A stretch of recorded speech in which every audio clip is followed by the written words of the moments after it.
Race has certainly been thrown into the spotlight lately. Black Lives Matter protests merged with Juneteenth celebrations just last month, and that's probably sparked a lot of conversations with your friends and family. Now, there is one group who might be experiencing all of this for the first time. I'm talking about children. Tonight, 2 Works for You's Travis Guillory starts a 2-part conversation with a diverse group of parents about how to talk to your kids about race. Viewer discretion is advised. 5 parents with a wide range of family makeup. Hi, my name is Kelly McLeod Shingen, and I am African American, and my children are biracial. Hi, I'm Jolene. I am a white mom to some white children. Hi, my name is Lamar Guillory. I'm African American, and my kids are African American. Hi, my name is Autumn Wharton, and I am white and Native American, and my daughter is white, Native American, and black. I am Sandra Slade. I am identifying as African American, black. My children are African American.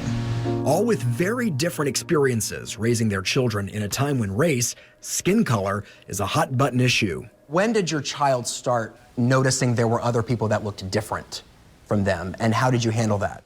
He was the only African American kid in his class, and he was 6, and 2 of the kids didn't want to play with him.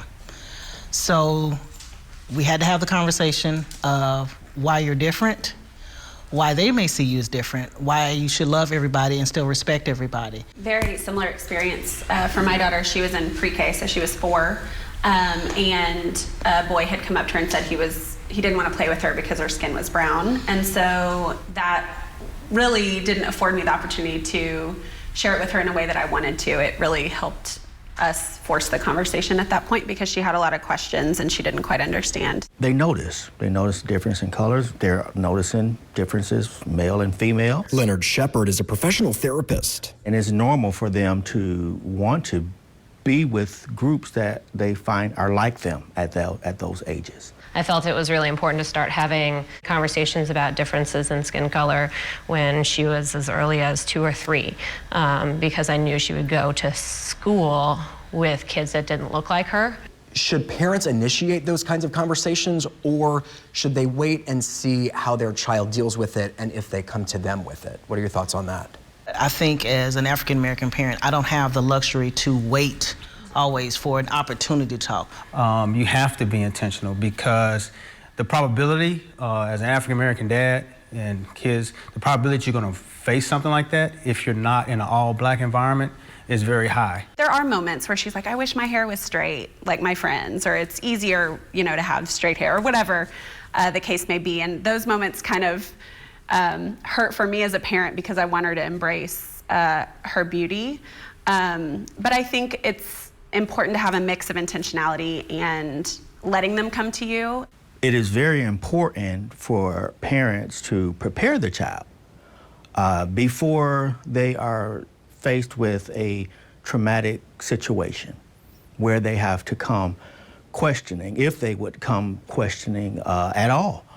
Having biracial children, the conversations almost happen earlier anyway because they're living in the household with 2 parents that don't look like each other. We would allow them to get to a place where they would find their own identity and make sense of it because identity is very personal. The things that we were intentional about is I made sure that my daughter had brown dolls. I made sure that, the movies that we saw were diverse movies. I made sure that the fairy tales that we brought in also had Cinderella, who was a brown girl. Teaching your kids not to see color. It's kind of specious because a lot of people say, oh, well, I don't see color, and they mean that as a good thing.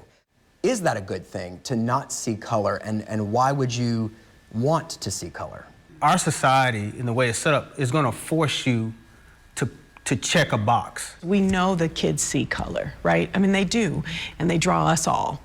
I'm always brown. Right? They never draw me white, they never draw me pink, they never draw me orange. They draw me as a brown person, right? To say to a child, well, I don't see color, and so then you raise up a child that will interact with other individuals on the premise that I don't see you. I'm not, what makes you unique, what makes you different is not important. And so we don't really learn to appreciate one another. You want to stay away from things like that because They kind of just dismisses it a little bit, you know, to say that, well, you don't see it, because they'd see it. And that's why we need to talk about it. What matters is what information that they hold around that color, right? What experiences do they hold around that color? What has somebody told them about that color? Because they see the color, right? That's just a fact. But how do they experience it is going to be the most important thing. So we have to be, as parents, intentional to make sure that the experiences they have around certain people or groups of people are positive ones. And recognize that just because you had a negative experience with one black person doesn't mean that that is all black people, and that needs to be actively fought against, especially from white people. Tomorrow morning on 2 Works For You Today, the conversation gets a little heavier. Watch to find out what happens whenever a white 6-year-old says that she only wants a white baby because she thinks white skin is prettier. See the parents' reaction tomorrow morning as we work to become Oklahoma together. I'm Travis Guillory, 2 Works For You.